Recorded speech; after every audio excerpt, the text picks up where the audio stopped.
Օրհնյալ Տեր մեր Հիսուս Քրիստոս ամեն Հայր մեր որ հերկինս ես Սուրբ Եղիցի անուն քո Եկեղեցի արքայություն քո Եղիցին գամ քո որպես հերկինս եւ հերկրի Հսած մեր հանապազոր տուր մեզ այսօր եւ թող մեզ սպարդիս մեր որպես եւ մեկ թողունք մերոց պարտապանած եւ մի տանիրս մեզի փորձություն այլ փրկյազ մեզի չարե Սիկոյ արքայություն եւ զորություն եւ փառք հավիդյանս ամեն Իմաստություն հոր Հիսուս, տուր մեզ իմաստություն, բարին խորհել, խոսել եւ գործել քո առաջ ամեն ժամ, եւ չար խորհուրդներից, խոսքերից ու գործերից փրկիր մեզ, եւ ողորմիր քո արարածներին եւ ինձ բազմամեղիս։ Ողջույն սիրելիներ, ուրախ եմ, որ այսօր նորից այստեղ ենք Տիրոջ ողորմությամբ, մեզ հերթական հանդիպումը պարգևեց, որպեսզի կարողանանք Սուրբ Գրքի սրտողության մեր դասերի միջոցով Հիսուսին ավելի լավ ճանաչենք, ավելի լավ զգանք եւ մեր շարունակենք մեր ճամփորդությունը դեպի հավիտենական կյանք։ Մենք այսօր պիտի խոսենք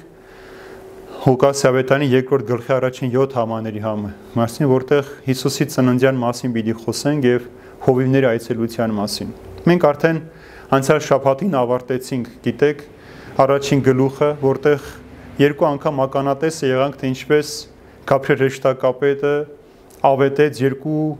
մարդկանց աշխարհի մեջ կարևոր գործունեություն ծավալող Հովհաննես Մկրտչի եւ մեր Փրկիչ Հիսուս Քրիստոսի ծննդյան ավետիսը տեսանք այցելությունը Աստվածամոր Եղիսաբեթին ինչպես Հովհաննես Մկրտիչը իր մոր որովայնից երկրպագեց մանուկ Հիսուսին դեռևս չտեսած եւ ինչպես ծնվեց Հովհաննես Մկրտիչը եւ նաեւ ականատեսը եղանք Աստվածամոր փառաբանության օրհներգության ինչպես նաեւ Զաքարիա մարգարեին Եվ ահա այսօր պիտի խոսենք, թե ինչպես այդ դեպքերից հետո նաև ծնվեց մանուկ Հիսուսը։ Այսօր առաջին 7 համարները պիտի սերթենք, ընթերցեմ այդ համարները։ Այն օրերին Օգոստոս կայսեր կողմից հրաման ելավ ամբողջ երկրում մարդահամար անելու համար։ Այս առաջին մարդահամարը տեղի ունեցավ, երբ Կյուրենոսը կուսակալ էր Ասորիքում, եւ բոլորը գնում էին արձանագրվելու մարդահամարի յուրաքանչյուրն իր քաղաքում։ Հովսեփն էլ Դավթի տնից եւ ազգատոհմից լինելով Գալիլեայի Նազարեթ քաղաքից եկավ, գնաց դեպի Հրեաստան, Դավթի քաղաքը, որը Բեթխեհեմ է կոչվում, եւ մարդահամարի մեջ արձանագրվելու Մարիամի հետ, որ նրա հետ նշանված էր եւ հղի էր։ Եվ երբ նրանք այստեղ հասան, նրա ծննդաբերել օրերը լրացան, եւ նա ծնեց իր անդրանիկ որդուն, խանձարուրի մեջ փաթաթեց նրան եւ դրեց մսուրի մեջ, որովհետեւ Իջևանում նրանց համար տեղ չկար։ Առաջին համարի մեջ լսեցինք արդեն այն օրերին Օգոստոս կայսեր կողմից հրաման ելավ ամբողջ երկրում մարդահամար անելու համար։ Ուրեմն Ղուկաս ավետարանի չէ պատմական տեղեկություններով հավաքելով ահվասիկ նշում է նաև ռոմեական կայսրության այդ ժամանակվա կայսր Օգոստոս կայսեր անունը։ Այս կայսրի ամբողջական անունը Օկտավիանոս Օգոստոս էր, ով կառավարել էր Քրիստոսից առաջ 24 թվական 29 թվականից մինչև Քրիստոսից հետո 14 թվականները։ Մի կայսր, ով խաղաղություն բերեց ռոմեական կայսրությանը եւ նպաստեց նրա հզորացմանը։ Ուրեմն ռոմեական կայսրության մեջ երկու նպատակներով էին մարդահամարներ անցկացնում։ Նախ, որպեսզի ճշտեին զինվորության համար, թե ինչքան տղամարդիկ կան, որպեսզի պատերազմների կամ արշավանքներ երբ որ լինեին, զինվորագրեին իրենց ուզած քանակությամբ զինվորականներ։ Եվ երկրորդ հստակեցնում էին, թե ընտանիքների անդամներում ինչքան մարդիկ կային, որպեսզի նաև սահմանվեր այդ ընտանիքների համար անհրաժեշտ հասանելիք հարկերն ու տուրքերը։ Ռոմեական կայսրության մեջ 14 տարին մեկ կատարվում էր մարդահամար։ Նրանք այդպես էին իրենց ամբողջ ողջ տարածքը կայսրության ուսումնասիրում, որպեսզի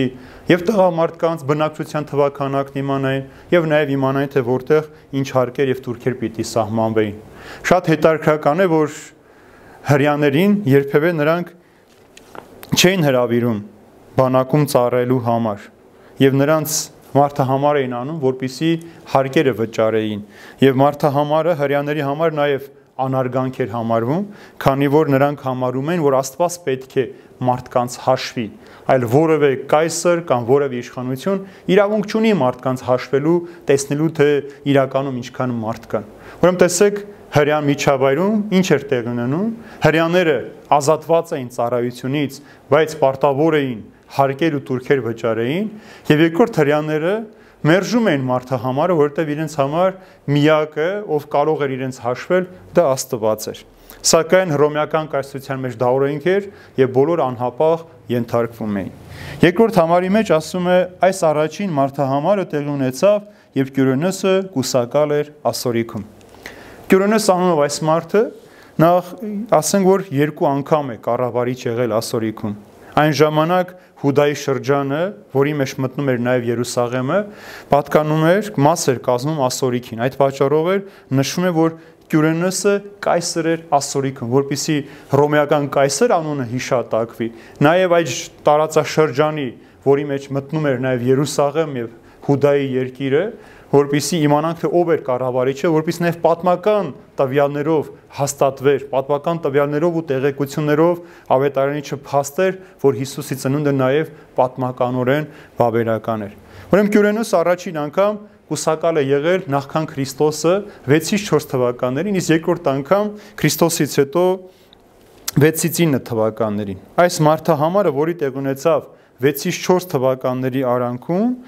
այսօր ցույցը կազմվեց եւ տարիներ հետո տեսան, որ սխալ կորացույցի մեջ։ Եվ եթե մենք հաշվում ենք, որ Կյուրենոսը ասորիքում էր կուսակալ եւ 6-ից 4 թվականներին էր եղել այդ մարդահամարը, այդ ընթացքում էր եղել, ուրեմն նաեւ պիտի հաշվենք, որ Հիսուս, ինչպես որ մենք ենք մտածում, կարծում, 0 թվականին չէր ծնվել, այլ Հիսուս ծնվել էր մինչ այդ։ Բայց քանի որ մենք քրիստոնյաներս համարում ենք, որ Հիսուսով նոր թվականը սկսվեց, Հիսուսով նոր պատմության էջ էր բացվում մարդկության համար, ուրեմն մենք համարում ենք, որ Հիսուսի ծնունդը տեղ ունեցավ 0 թվականին, 1 թվականին, որով էր Հիսուսով սկսվեց նոր արարածույցը։ Բայց հիշենք, որ նաև տոմարական հաշվարկների մեջ այն ժամանակվա մեջ 4 տարվա տարբերություն կա, 4 տարիների խախտում կա արարածույցի մեջ։ Հաջորդ երկրորդ համարը եւ իր բոլորը գնում էին արձանագրվելու մարդահամարի յուրաքանչյուրն իր քաղաքում։ Հիսուսից առաջ 104 թվականին Եգիպտոսում մարդահամար կար, որտեղից իմանում ենք, որ ամեն մարդ կայսրության մեջ իր ծննդավայրը պիտի գնար մարդահամարին մասնակցելու համար։ Քանի որ եւ Հոսեփը եւ Մարիամը Դավթի ցեղից էին, Դավթի սերնդից էին, ապա նրանք էլ պիտի վերադառնային իրենց բնակավայրը Բեթխեհեմ։ Ուրեմն Ադամից հետո 5164 տարի հետո Օգոստոս կայսրը այս հրամանը տվեց մարդահամար անցկացնելու համար։ Եվ այս մարդահամարով Հիսուս իր անունը արձանագրեց աշխարհի վրա եւ պատմական վկայություն տվեց իր իրական ներկայություն, որ այս աշխարհի մեջ էր։ Եվ քանի որ Հոսեփն ու Մարիամը Դավթի սերնդից էին, նրանք էլ պիտի վերադառնային Նազարեթից, Գալիլեայից, պիտի գային Բեթխեհեմ քաղաք։ Տեսնենք հաջորդ համարի մեջ այդ մասին արդեն խոսվում է։ Հոսեփն էլ Դավթի տնից եւ ազգատոհմից լինելով Գալիլեայի Նազարեթ քաղաքից ելավ գնաց դեպի Հրեաստան Դավթի քաղաքը, որ Բեթխեհեմ է կոչվում, մարդահամարի մեջ արձանագրվելու Մարիամի հետ, որ նրա հետ նշանված էր եւ հղի էր։ Արդեն ասացի, որ Հոսեփն ու Մարիամը Դավթի ազգատոհմից եւ ցեղից լինելով պետք է Բեթխեհեմ գային։ Նազարեթից Բեթխեհեմ գնալու համար անհրաժեշտ մարդիկ 3 օրվա ճանապարհ էր, կամ ոտքով էին գնում, կանավանակով, քանի որ Մարիամը հղի էր եւ ոտքով դժվար էր Մարիամի համար այդ ճանապարհը անցնել, ուրեմն նշանակում է, որ նրանք ավանակով այդ ճանապարհը անցան եւ եկան Բեթխեհեմ։ Բեթխեհեմ նշանակում է հացի տուն, որտեղ որ ծնվեց նաեւ կյանքի հացը մեր Տեր Հիսուս Քրիստոսը։ Ըստ ավանդության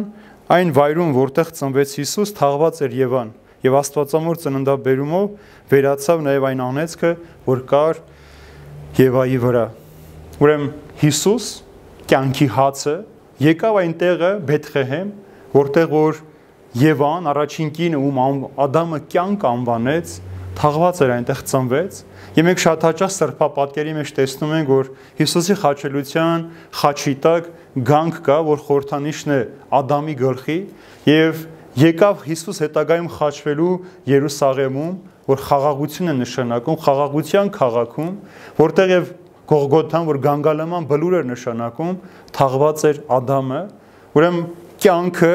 ծնվեց, եկավ, երկրորդ Ադամի թաղված տեղ, առաջին Ադամի թաղված տեղում խաչվեց, հաղթանակ տարավ մահվան եւ խաղաղություն հաստատեց մեր կյանքի մեջ սիրելիներ։ Ուրեմն Հռոմեական կայսրության մեջ մի բան էլ ավելացնենք, որ մարդահամարին կանայք չէին մասնակցում եւ շատ մեծ պատիժ կստանային այն մարդիկ, եթե չգնային եւ չենթարկվեին մարդահամարի օրենքներին ու կանոններին։ Այդ էր պատճառը նաեւ, որ Մարիամը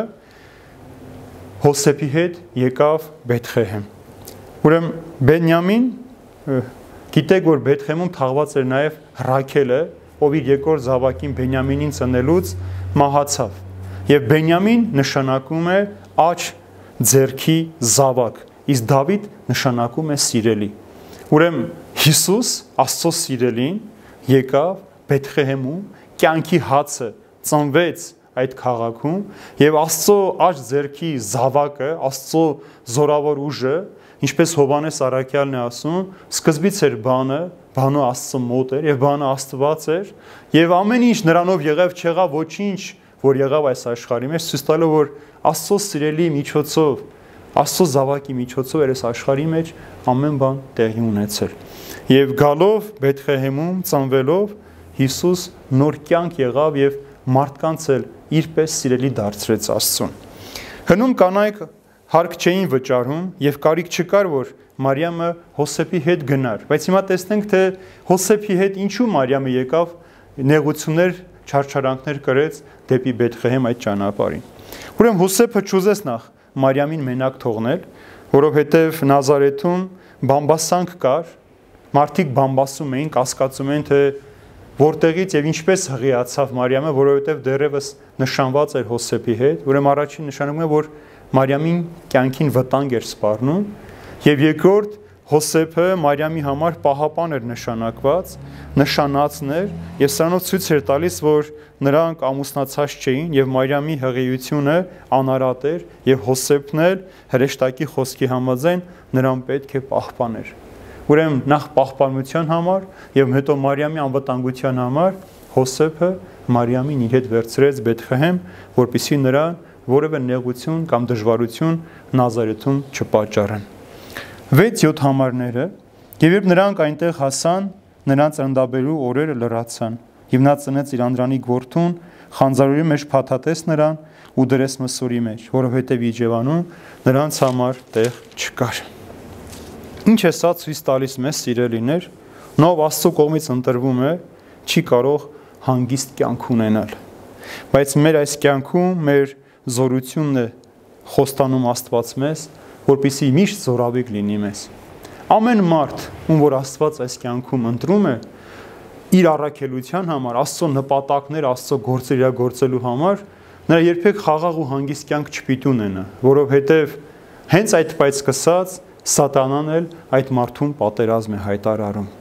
Եվ Աստվածամայրը, որ 15 տարեկան աղջնակ էր, մաքրամաքուր ու ազնիվ, հայր Հոսեփը, որ արդար էր, երկուսն էլ կոչված էին Աստծո զավակին պահելու, պահպանելու այս աշխարհի մեջ, իբրև մարդ մեծացնելու այս աշխարհի մեջ։ Եվ բնականաբար նեղություններ, դժվարություններ պիտի կրեր, որպեսզի կարողանան այդ զավակին ներկայացնել հասարակությանը։ Եվ ամեն մարդ, ով հավատում է Հիսուսին, ինչպես Պողոս Առաքյալն է ասում, քանի մասնակից են Քրիստոսի չարչարանքներին այս աշխարհի մեջ, գալիք փառքին էլ պետք է մասնակից լինենք։ Ուրեմն այս աշխարհի մեջ նեղությունները, դժվարությունները, փորձությունները այն քրիստոնյաների համար են, ովքեր ուզում են, որ գալիք փառքին էլ մասնակից լինեն։ Եվ այս պատճառով է, որ թե Աստվածամայրը, թե հայր Հոսեփը երբևէ չտրտնջացին, թե դժգոհեցին իրենց հասանելիք առաքելությունից, որով Աստված իրենց ընտրել էր դեպի փրկության տանող աշխարհի փրկչին ծնելով իրենց հարկի մեջ պահելու համար։ Գիտեք, այստեղ հետարքիր մի բառ կար, որ ասում է ծնեց իր անդրանիկ որդուն։ Ուրեմն այս անդրանիկ բառը եւ մեկ ուրիշ բառ նաեւ Սուրբ գրքի մեջ, մինչեւ որը շատ գայթակղությունների պատճառ է եղել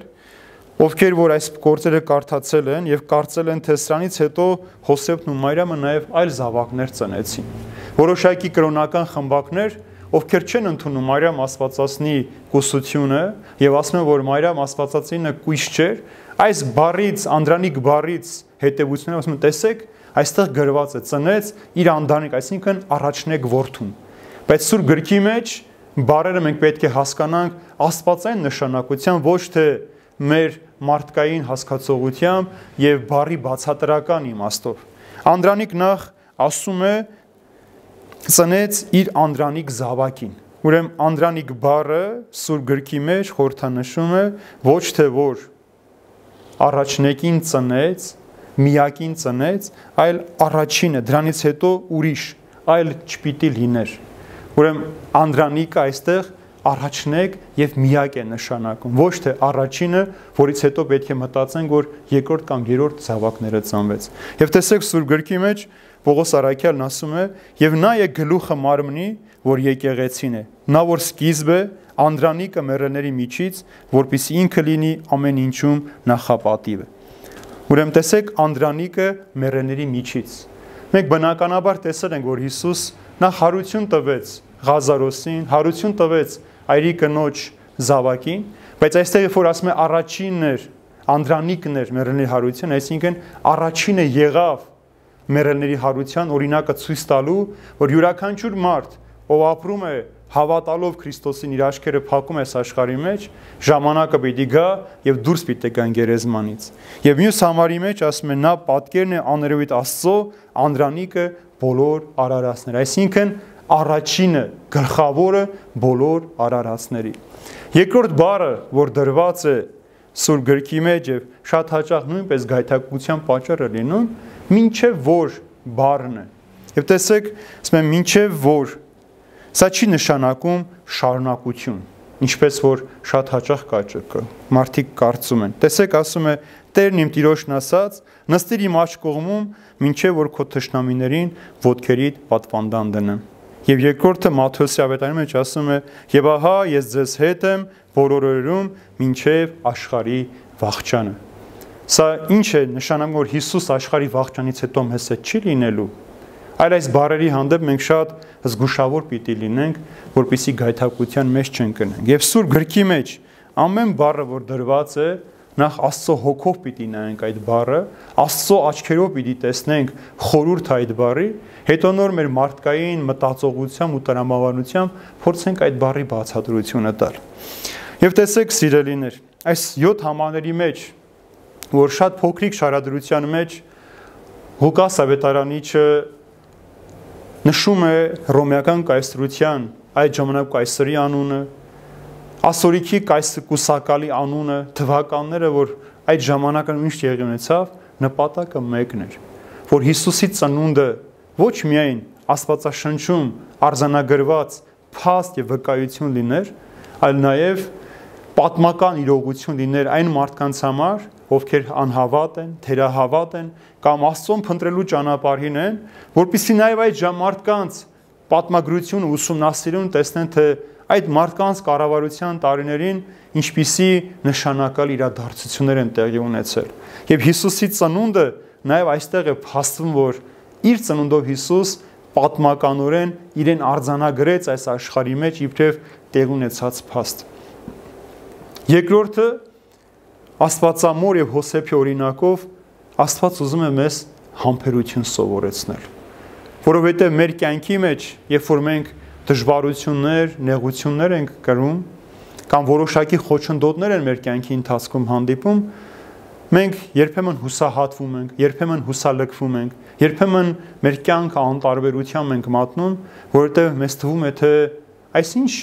խաչ էր, այսինչ ճանապարհ էր, որ Աստված մեզ համար ընտրեց, եւ մենք այլևս չենք կարողանում տանել։ Եվ տեսեք Հոսեփի Մարիամի կատարյալ համբերությունը։ Մարդ ով արդար էր, բամբասանքի պատճառ դարձավ, երևի շատերը ծաղրում են, թե ինչ տղամարդ է այս տղամարդը, որ նշանածը հղի է եւ իրեն քարկոծելու փոխարեն իր տունը վերցրել իր պահպանության ներքո։ Գուցե Մարիամ Աստվածամորը մեղադրում էին կամ բամբասում են կամ չարախոսում են, որ անառակություն է արել, ամուսնուն դեռ չամուսնացած, ամուսնու իր ամուսնու հետ հղիացած է գտնվել, բայց լուր համբերատար տանում են այս ամենը, որովհետև գիտեին ինչին որ իրենք համբերում են, նպատակը մեկն էր, իրենք միջոցն են, անոթն են աշխարհի փրկչին լույս աշխարհ բերելու համար։ Եվ նեղությունը, ճանապարհը, որ այս աշխարհի մեջ իրենք անցան, նեղություններ, դժվարություններ, հղիկինը 3 օր ճանապարհ պիտի անցներ գար մարդահամարին մասնակցելու համար, բայց որպիսի Աստծո գծած ճանապարհը ամբողջությամբ իրականություն դառնա։ Եվ սա մեզ սովորեցնում է, որ մենք էլ երբ որ այս կյանքի մեջ նեղություններ ունենք, դժվարություններ ունենք, փորձության մեջ ենք, տկար ենք, երբեք մեր աղոթքները չդադարեցնենք, որովհետև այս օրինակով Աստված մեզ 3 բան է սովորեցնում. մեր աշխարհ գալու նպատակը, մեր կոչումը եւ մեր վախճանը ինչպիսին պիտի լինի։ Ինչպես որ Հիսուս Աստծուց ծնված Աստված էր, լույսից ծնված լույս էր այս աշխարհի մեջ, որ փրկություն պիտի լիներ մարդկանց համար եւ լույս պիտի լիներ մարդկանց ճանապարհը լուսավորելու համար, ցույց է տալիս, որ մեր ծննդյան թվականով էլ, երբ որ մենք ծնվում ենք, այս աշխարհի մեջ արձանագրվում ենք, նպատակը մեկն է, որ մենք միշտ գիտակցենք, որ մենք էլ Աստծուց ենք եկել եւ մեր հայրը իրենից լույս է ճառագում եւ լույսի որդիներն ենք մենք, առանց ամոթի եւ առանց վախի։ Եվ իբրև լույս է, որ պիտի ապրենք այս աշխարհի մեջ, երկրորդ նպատակ իրագործելու Աստծո փառքը, Աստծո անունը բարձրացնելու այս աշխարհի մեջ, եւ երրորդ մենք նորից պիտի վերադառնանք այն վայրը, որտեղից եկել ենք, կյանքի աղբյուրին, մեր Տեր Հիսուս Քրիստոսի միջոցով դեպի Աստված վերադառնալու։ Եվ երբ որ եկան եւ տեղ չկար այդ քաղաքների մեջ, որ Հիսուս գնացին Մսուրի մեջ անասնագոմում ծնվեց, բնականաբար շատ էր, որ մարդիկ եկել են Բեթխեհեմ քաղաք մարդահամարի մասնակցելու, տեղ չկար։ Բայց երբ որ մենք Մարիամին նայեինք, երբ որ մեր դուռը թակենք, տեսնենք, որ հղիկին է եւ ծննդաբերության ժամն է, օրն է, մարդիկ պիտի ընդունեին Աստվածամորը։ Բայց ինչպես այն ժամանակ, այնպես էլ այսօր մենք չենք նայում մարդկանց խնդիրներին եւ չենք ուզում մարդկանց խնդիրների մեջ մտնել, մարդկանց ցավին մասնակից լինենք։ Մենք ուզում ենք, որ մեր կյանքը սահմանափակենք մեր պարսպից ներս, որտեղ մենք կարող ենք թվացial երջանիկ լինել, խաղաղ լինել, առողջ լինել, բայց երբևէ մասնակիցը չլինել։ Այնպես էլ այս օրինակով Աստվածամոր եւ Հոսեփին մերժեցին իրենց հարկերի տակ ընդունել։ Եվ այսօր հարցը, եթե Հիսուս այսօր գա, մենք կարծում ենք, որ մենք մեծ սիրով կընդունեինք, չէ, մենք էլ չէինք ընդունում, որտեղ մենք անհարմարություններ չենք սիրում, մենք ավելորդ հյուրեր չենք սիրում, մենք չենք սիրում մեր տան անդորը, որ պիտի խաթարվի, այլ ուզում ենք ինչպիսին, որ մենք ուզում ենք այդպես ապրել եւ Աստծո մատը մեր կյանքի մեջ գործ չունենա, Աստծո ներկայությունը մեր կյանքը չխառնի։ Դա էր պատճառը, որ Հիսուսին մորը եւ հորը մերժեցին եւ գնացին անասնագոմ, եւ սա էր նաեւ մարգարեության կատարումներ, որ մարդիկ մերժեցին, ինչպես Եսայի մարգարեն է ասում, անբան անասունները, վկաները եղան աշխարհի փրկչի սիրելիներ։ Եվ խանձարուրի մեջ փաթաթվեց, մսուրը դրեց, մայրական սիրո գուրգուրանքն է, որ խորհրդանշում է, որ եթե մենք էլ Հիսուսին սիրենք, այն սիրով, ինչով որ Հոսեփն ու Մարիամը սիրեցին, համբերությամբ տանենք մեր կյանքի բոլոր դժվարություններն ու փորձությունները այն գիտակցությամբ, որ երբ որ մենք քրիստոնյա ենք, մենք արդեն թշնամի ունենք, Սատանան մեր թշնամի պիտի փորձի, ինչպես Պետրոս առաքյալն է ասում, մռնչացող առյուծի պես անդադար մեր շուրջը պտտվում է, թե ինչպես մեզ պիտի հափշտակի կուլ տա։ Այս գիտակցությունն ունենք, ուրեմն այս օրինակով Հիսուսը իր սիրով մեզ պիտի փաթաթի եւ մեզ պիտի դնի իր արքայության մեջ, որ պատրաստել է իր բոլոր հավատացյալների եւ իրեն հավատացող յուրաքանչյուր քրիստոնյայի համար սիրելիներ։ Այսօրվա մեր դասը այսքանն էր, մենք հաջորդ շաբաթին պիտի տեսնենք, թե Հիսուսի ծնվելուց հետո ինչպես հովիվները այցելեցին, ինչպես հրեշտակները հովիվներին ավետիսը տվեցին, որ ձեզ մի ավետիս ենք տալիս, որ մեծ ուրախություն պիտի պատճառի ամբողջ մարդկության համար, եւ հովիվները առաջին վկաները եղան այդ ծնունդի, եւ ինչ էր նշանակում հովիվների այցելությունը, եւ ինչու նաեւ այդ ավետիսը մեզ է ուղված, որ Հիսուսի ծնունդը ոչ միայն իր ծնողների համար էր ուրախություն, այլև ամբողջ մարդկության համար էր ուրախություն եւ փրկության ավետի սիրելիներ։ Թող Տերը մեզ բոլորիս պահապան լինի, մեզ խաղաղության մեջ պահի, որպեսզի կարողանանք մեր կյանքի ամեն օրը, ամեն ժամը համբերությամբ, աղոթքի, սիրո ճանապարհով անցկացնենք, որպեսզի մանուկ Հիսուսը, երբ ամեն վայրկյանը մեր սրտի դուռը թակի, իր ծննդյան համար տեղ փնտրելու, մենք կարողանանք այդ դուռը բացել եւ տեսնել, որ դիմացի այդ կանգնածը դուռը բախողը ոչ այլ ոգ է, եթե ոչ մեր Տերը եւ Փրկիչը։ Թող Տիրոջ խաղաղությունն ու մխիթարությունը ամենքիս հետ լինի եւ պահապան լինի, որպեսզի կարողանանք Աստծո խոսքի միջոցով մեր հավատքը զորացնենք եւ Տիրոջը սիրենք եւ դեպի հավիտենական կյանքի ճամփորդները լինենք։ Այժմ եւ հավիտյանս, հավիտենից ամեն։ Աստված պահապան բոլորիդ սիրելիներ։